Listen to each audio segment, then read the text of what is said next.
దీపావళి సాయంత్రం వేళ ఏ విధంగా దీపాలు వెలిగిస్తే లక్ష్మీదేవి మన ఇంటికి వస్తుందో ఈ వీడియోలో తెలుసుకుందాం.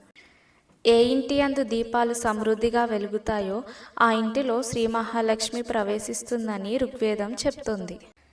అటువంటి పుణ్యదిన సాయంకాలం లక్ష్మీ స్వరూపమైన తులసి కోట ముందు మొదట దీపాలు వెలిగించి శ్రీ మహాలక్ష్మి అష్టోత్తర శతనామాలతో అందు వర్ణించిన విధంగా పూజ గావించి నివేదన చేయాలి.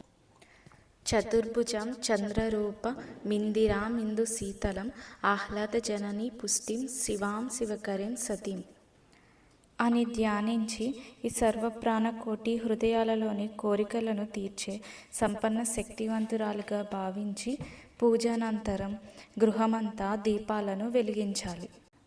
ఆ విధంగా చేస్తే కాళియందెలు గల్లు గల్లుమన్నట్లు ఆ మహాలక్ష్మీదేవి ప్రసన్నమవుతుందట.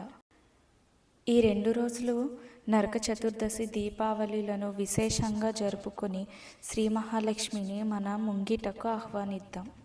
ఈ వీడియో మీకు నచ్చితే లైక్ చేయండి, షేర్ చేయండి. ఇలాంటి మరిన్ని వీడియోస్ కోసం ఇప్పుడే మన ఛానల్ని సబ్స్క్రైబ్ చేసుకోండి.